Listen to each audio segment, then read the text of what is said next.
Half yearly exam 2025 के लिए सभी चैप्टर से महत्वपूर्ण मल्टी चॉइस क्वेश्चन और इन मल्टी चॉइस क्वेश्चन को कैसे सॉल्व किया जाता है। तो शुरू करते हैं पहले चैप्टर से। पहला चैप्टर है विद्युत आवेशम क्षेत्र। इसमें पहला क्वेश्चन है, दो समान आवेशों के बीच की दूरी दुगनी करने पर बल, यानी फार्मूला लगेगा हमारा 1/r²। इस फार्मूले के हिसाब से यदि r को दुगना कर देंगे तो जो फोर्स हो जाएगा वो 4 गुना घट जाएगा, क्योंकि दूरी जो है वो फोर्स के व्युत्क्रमानुपाती होती है। इसी प्रकार अगले क्वेश्चन पे आते हैं हम। अगला क्वेश्चन है कि कूलाम का नियम किस पर आधारित हो, होता है। कूलाम का जो नियम है वो स्थिर आवेशों के बीच बल पर आधारित होता है। तीसरा है आवेश का मात्रक क्या है, तो आवेश का मात्रक कूलाम होता है। अगला है विद्युत क्षेत्र की रेखाएं किस दिशा में होती है, तो विद्युत क्षेत्र रेखाएं जो होती है वो धन आवेश से ऋण आवेश की ओर होती है। फिर अगला क्वेश्चन है हमारा, बिंदु आवेश के लिए बिंदु आवेश के लिए क्षेत्र किस पर निर्भर करता है, तो बिंदु आवेश के लिए जो क्षेत्र है विद्युत क्षेत्र ई जो होता है वो दूरी के वर्ग के व्युत्क्रमानुपाती होता है। तो इस तरीके से सही आंसर ये होगा। अगला है विद्युत फ्लक्स की एसआई इकाई, तो विद्युत फ्लक्स की एसआई इकाई फाई बराबर होता है ई इंटू ए। तो ई जो हो गया यानी विद्युत क्षेत्र और ए जो है एरिया हो गया, तो इस आधार पे ये हो जाएगा न्यूटन मीटर स्क्वायर पर कूलाम। फिर अगला क्वेश्चन है हमारा, एक माइक्रो। अब माइक्रो से बात समझ में आ रही है, माइक्रो मतलब 10⁻⁻⁶। फिर अगला है विद्युत क्षेत्र में रखे आवेश पर लगने वाला बल, तो विद्युत क्षेत्र में जो आवेश रखा उस पर बल लगेगा F बराबर QE। अगला क्वेश्चन है गॉस प्रमेय किससे संबंधित है, तो गॉस प्रमेय जो है विद्युत फ्लक्स एवं आवेश से संबंधित है, साथ ही साथ ये कूलाम के नियम पर भी आधारित है। फिर अगला क्वेश्चन है हमारा कि विद्युत क्षेत्र रेखाएं एक दूसरे को क्यों नहीं काटती, क्योंकि विद्युत क्षेत्र रेखाएं जिस जगह पे एक दूसरे को काटेंगी वहां पर विद्युत क्षेत्र की दो दिशाएं होंगी, और जो कि संभव नहीं हो सकता। इस कारण विद्युत क्षेत्र रेखाएं एक दूसरे को कभी नहीं काटती हैं। फिर अगले चैप्टर की बात करते हैं हम। अगला चैप्टर है हमारा विद्युत स्थैतिक विभव एवं धारिता। तो पहला क्वेश्चन है हमारा, पहले क्वेश्चन की बात करें तो पहला क्वेश्चन है विद्युत विभव का मात्रक। तो इसका मात्रक हो गया वोल्ट, क्योंकि V बराबर होता है W/Q।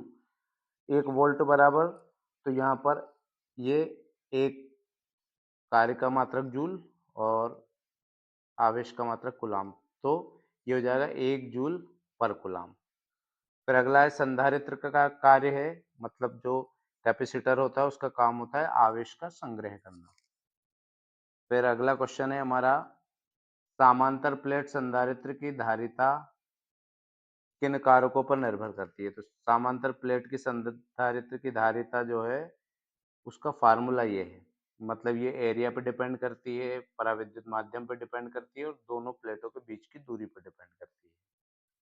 फिर अगला है श्रेणी क्रम में संधारित्र की कुल धारिता, यानी श्रेणी क्रम में जो संधारित्र की कुल धारिता है अ, वो होगी श्रेणी क्रम में 1/C बराबर 1/C1 plus 1/C2 plus 1/C3, यानी कुल धारिता जो है इस कंडीशन में घटेगी। तो सही ऑप्शन ये हो जाएगा, कम होगी। फिर समांतर क्रम में संधारित्र की कुल धारिता, क्योंकि C बराबर C1 plus C2 plus C3 यानी बढ़ेगी, तो इस आधार पर हम कह सकते हैं कि ये अधिक होगी। फिर अगला क्वेश्चन है एक माइक्रोफैरड, अभी हमने पढ़ा था। माइक्रोफैरड जो है माइक्रोफैरड यानी 10⁻⁻⁶ फैरड। फिर अगला है विभवांतर का मात्रक, यानी जो मात्रक विभव का है, V बराबर W/Q। फिर अगला है पृथ्वी का विभव, क्योंकि पृथ्वी का जो विभव है उसको शून्य माना जाता है। फिर हम बात करते हैं तीसरे चैप्टर की, जो कि विद्युत धारा है। तो पहला क्वेश्चन है विद्युत धारा की एसआई इकाई। विद्युत धारा की एसआई इकाई हम जानते हैं कि विद्युत धारा की एसआई इकाई होती है एम्पियर। अगला है ओम का नियम, V बराबर IR। फिर प्रतिरोध का मात्रक ओम होता है। अगले क्वेश्चन पे आ जाते हैं। चालक का प्रतिरोध किस पर निर्भर करता है? तो जो चालक का प्रतिरोध है वो लंबाई पर डिपेंड करता है, क्षेत्रफल पर करता है और पदार्थ की प्रकृति पर डिपेंड करता है। अगला है चालकता का व्युत्क्रम। चालकता का व्युत्क्रम मतलब प्रतिरोधकता होता है। फिर है किरचॉफ का धारा नियम। तो किरचॉफ का जो धारा नियम है यानी केसीएल नियम है वो आवेश संरक्षण पर आधारित होता है। तो ये क्वेश्चन हो गया। अगला 1 एम्पियर, क्योंकि एम्पियर जो है वो धारा का मात्रक है और धारा आई बराबर होता है क्यू बटे टी। तो क्यू यानी कूलाम और टी यानी सेकंड, तो हो जाएगा इसका कूलाम पर सेकंड यानी कूलाम पर सेकंड। अगला है प्रतिरोध ताप बढ़ाने पर बढ़ता है। धातुओं का जो प्रतिरोध है वो ताप बढ़ाने पर बढ़ता है और अर्धचालक का जो प्रतिरोध है वो ताप बढ़ाने पर घटता है। फिर श्रेणी क्रम में कुल प्रतिरोध जो है फार्मूले के हिसाब से R1 R2 R3 के हिसाब से प्रतिरोध बढ़ता है। फिर अगले चैप्टर पे जाते हैं। अगला चैप्टर है हमारा गतिशील आवेश एवं चुंबकत्व। पहला क्वेश्चन है चुंबकीय क्षेत्र की एसआई इकाई। तो चुंबकीय क्षेत्र की एसआई इकाई होती है टेस्ला। फिर एक गतिशील आवेश पर लगने वाला बल मतलब लॉरेंज बल, और लॉरेंज बल का मान ये है F बराबर QEB sin थीटा। फिर बल अधिकतम कब होगा? जब थीटा की वैल्यू 90 डिग्री होगी, क्योंकि साइन 90 का मान है, उस समय बल अधिकतम होगा। और न्यूनतम कब होगा या शून्य कब होगा? जब थीटा का मान 0 या 180 डिग्री। अगला क्वेश्चन है बल शून्य कब होगा? बल तब शून्य होगा, उसी फार्मूले के हिसाब से बात करें तो जब थीटा का मान 0 होगा या 180 डिग्री होगा। फिर अगला है बायो-सेवर्ट नियम किससे संबंधित है? तो बायो-सेवर्ट नियम जो है वो धारा और चुंबकत्व से संबंधित है। फिर सोलेनोइड के अंदर चुंबकीय क्षेत्र, सोलेनोइड मतलब ये एक परिनालिका है, इसके अंदर जो चुंबकीय क्षेत्र होता है वो एक समान होता है।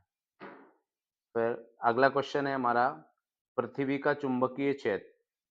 तो इसका जो मान होता है वो 10 की पावर -4 टेस्ला होता है। फिर है चुंबकीय क्षेत्र किस पर कार्य नहीं करता? तो स्थिर आवेश पर काम नहीं करता, ये काम करता है गतिमान आवेश पर। फिर है धारा वहन करने वाले दो समांतर तार समान दिशा में आकर्षित करते हैं, यानी करंट जो है एक ही डायरेक्शन में हो तो ये दोनों एक दूसरे को आकर्षित करते हैं। इसके बाद अगला क्वेश्चन, अगला जो चैप्टर है हमारा चुंबकत्व एवं पदार्थ। इसमें पृथ्वी का चुंबकीय क्षेत्र क्यों होता है? तो पृथ्वी का जो चुंबकीय क्षेत्र है वो पृथ्वी के अंदर या क्रोड में जो धारा प्रवाहित होती है उस संवहन धारा के कारण जो है उसमें चुंबकीय क्षेत्र होता है। फिर अगला है चुंबकीय आघूर्ण। तो M बराबर M इंटू 2L यानी ध्रुव प्राबल्य और दोनों ध्रुवों के बीच की दूरी। फिर अगला क्वेश्चन है चुंबकीय फ्लक्स की इकाई। चुंबकीय फ्लक्स फाई बी बराबर बी ए कॉस थीटा। तो इस आधार पर इसकी जो इकाई होगी वो होगी वेबर। अगला क्वेश्चन है पैरामैग्नेटिक। पैरामैग्नेटिक मतलब जो है अनुचुंबकीय पदार्थ। अनुचुंबकीय पदार्थ जो है वो क्षेत्र की ओर कम आकर्षित होते हैं और जो काई का मान होता है वो पॉजिटिव होता है, यानी 0 से 1 के बीच में होता है। और डाईमैग्नेटिक जो होते हैं ये प्रतिकर्षित होते हैं, यानी इनका काई का मान जो होता है वो 1 से कम होता है, या यूं कहें कि माइनस में होता है।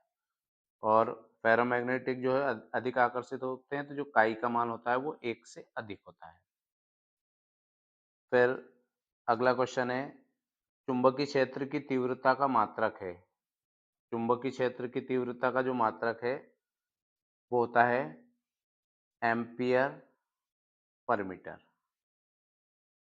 अगला क्वेश्चन है पृथ्वी का चुंबकीय झुकाव क्या होता है? यानी चुंबकीय क्षेत्र रेखा और क्षैतिज के साथ जो कोण बना है जाएगा उसको बोलते हैं नति कोण या नमन कोण। अगला क्वेश्चन है स्वतंत्र चुंबकीय ध्रुव यानी चुंबक के ध्रुव को अलग नहीं किया जा सकता, तो हम कह सकते हैं कि स्वतंत्र चुंबकीय ध्रुव मौजूद नहीं होते, क्योंकि चुंबक के ध्रुव को अलग नहीं किया जा सकता। फिर अगला है चुंबकीय रेखाएं आपस में एक दूसरे को नहीं काटती, क्योंकि जहाँ पे काटेंगी वहां पे दो दिशाएं होंगी, जो कि संभव नहीं है। फिर अगला क्वेश्चन है, फैराडे का नियम किस पर आधारित है? तो जो फैराडे का जो नियम है वो आधारित है प्रेरित विद्युत वाहक बल पर। प्रेरित विद्युत वाहक बल पर। फिर है प्रेरित ईएमएफ बराबर, यानी फैराडे का नियम है ई बराबर minus D five by D T. फिर अगला क्वेश्चन है, लेंज का नियम किसका परिणाम है, या लेंज का नियम किस पर आधारित है? तो लेंज का जो नियम है वो ऊर्जा संरक्षण के सिद्धांत पर आधारित होता है। और प्रेरण किस कारण होता है? तो ये होता है फ्लक्स में परिवर्तन के कारण। फिर प्रेरित धारा की दिशा कौन बताता है? तो वो बताता है लेंज का नियम। लेंज का नियम बताता है कि प्रेरित धारा की दिशा क्या है। और अगला क्वेश्चन है हमारा, सेल्फ इंडक्शन या स्वप्रेरण की इकाई। तो स्वप्रेरण की इकाई जो होती है वो होती है हेनरी। तो ये हो गया हमारा हेनरी। अगला है म्यूचुअल इंडक्शन, मतलब अन्योन्य प्रेरक किसके बीच होता है? तो इसके लिए दो कुंडलियों के बीच में होता है। अगला है, जब चुंबकीय फ्लक्स स्थिर हो तो कोई प्रेरण नहीं होता है। फिर अगला क्वेश्चन है, फ्लेमिंग के दाहिने हाथ का नियम किसके लिए है? तो जो दाएं हाथ का नियम है वो प्रेरित धारा की दिशा बताने के लिए, और जो बाएं हाथ का नियम है वो लॉरेंज बल की दिशा बताने के लिए। यानी दाएं हाथ का नियम जो है वो प्रेरित धारा की दिशा, और जो बाएं हाथ का नियम है वो लॉरेंज बल की दिशा बताने के लिए। अगला है प्रत्यावर्ती धारा। प्रत्यावर्ती धारा की आवृत्ति, हमारे इंडिया में जो प्रत्यावर्ती धारा की जो आवृत्ति है वो 50 हर्ट्ज है। तो ये 50 हर्ट्ज है। तो शुद्ध प्रेरकत्व परिपथ में धारा, यानी किसी परिपथ में केवल प्रेरक कुंडली जोड़ दी गई है, प्रेरक कुंडली जोड़ दी गई है, तो इसका मतलब ये है कि जो धारा जो होगी वो वोल्टेज से पीछे रहेगी। धारा जो है वोल्टेज से पीछे होगी, और जो वोल्टेज होगा वो आगे होगा, यानी वीएल का मान अधिक होगा किससे? धारा से। फिर अगला क्वेश्चन है, शुद्ध धारित परिपथ में धारा, यदि परिपथ में संधारित्र जोड़ा गया है तो जो अ, संधारित्र जोड़ा गया है इसका मतलब ये है कि जो धारा है वो वोल्टेज से आगे रहेगी, यानी जो वोल्टेज है वीसी वो धारा से पीछे रहेगा। धारा आगे रहेगी और वोल्टेज पीछे रहेगा। फिर अगला क्वेश्चन है, शुद्ध प्रतिरोधी परिपथ में, यानी ऐसा परिपथ जिसमें शुद्ध प्रतिरोध हो तो धारा और वोल्टेज दोनों समान कला में होते हैं, यानी ओम के नियम का पालन करते हैं, तो समान कला में होंगे। फिर अगला क्वेश्चन है हमारा, आरएमएस का मान, मतलब आई आर एम एस बराबर आई नॉट बटे रूट टू, और वी आर एम एस बराबर वी नॉट बटे रूट टू। फिर अगला क्वेश्चन है हमारा, प्रतिबाधा, प्रतिबाधा का प्रतीक। तो प्रतिबाधा को हम जेड से लिखते हैं। और विद्युत शक्ति का औसत मान, तो विद्युत शक्ति P बराबर वी आई कॉस फाई के बराबर होता है। फिर अगला क्वेश्चन है, ट्रांसफार्मर किस सिद्धांत पर आधारित होता है? तो जो ट्रांसफार्मर है वो अन्योन प्रेरण के सिद्धांत पे काम करता है। फिर अगला है हमारा, विद्युत चुंबकीय तरंगे। विद्युत चुंबकीय तरंगे कैसी तरंगे होती है? तो विद्युत चुंबकीय तरंगे जो है वो अनुप्रस्थ तरंगे होती है। ये दो तरह की तरंगे होती है, अनुप्रस्थ तरंगे और अनुदैर्ध्य तरंगे। तो जो विद्युत चुंबकीय तरंगे हैं वो अनुप्रस्थ तरंगे होती है। फिर अगला है प्रकाश की चाल। तो प्रकाश की चाल जो है हम 3 × 10⁸ मीटर पर सेकंड। फिर अगला है विद्युत चुम्बकीय तरंगों की खोज किसने की? तो विद्युत चुम्बकीय तरंगों की खोज की थी हर्ट्ज ने। फिर है रेडियो तरंगों की आवृत्ति, क्योंकि रेडियो तरंगों की आवृत्ति जो होती है वो कम होती है। सबसे अधिक आवृत्ति जो होती है वो गामा तरंगों की होती है और सबसे कम आवृत्ति जो होती है वो रेडियो तरंगों की होती है। और सबसे अधिक तरंगदैर्ध्य जो है वो रेडियो तरंगों की होती है। फिर अगला क्वेश्चन है हमारे एक्स-रे का आविष्कार किसने किया था? तो एक्स-रे का आविष्कार किया था रोंटगन ने।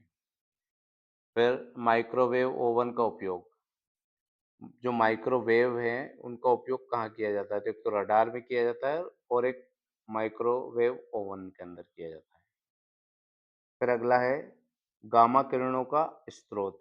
तो गामा किरणों का जो स्रोत है वो स्रोत होता है हमारा, गामा किरणों का स्रोत जो है वो होता है अ, नाभिकीय विकिरण। फिर अगला क्वेश्चन है प्रकाश का स्वरूप। प्रकाश का जो स्वरूप है, प्रकाश जो है ड्यूल नेचर का होता है, यानी तरंग भी होता है और कण का भी नेचर होता है। और विद्युत चुम्बकीय क्षेत्र परस्पर एक दूसरे के लंबवत होते हैं। फिर अगला क्वेश्चन है हमारा रेडियो तरंगों की तरंगदैर्ध्य, यानी अभी हमने देखा था कि रेडियो तरंगों की जो तरंगदैर्ध्य है वो सबसे ज्यादा होती है और आवृत्ति सबसे ज्यादा होती है वो गामा तरंगों की। तो गामा किरणों की जो तरंगदैर्ध्य होती है वो सबसे कम होती है।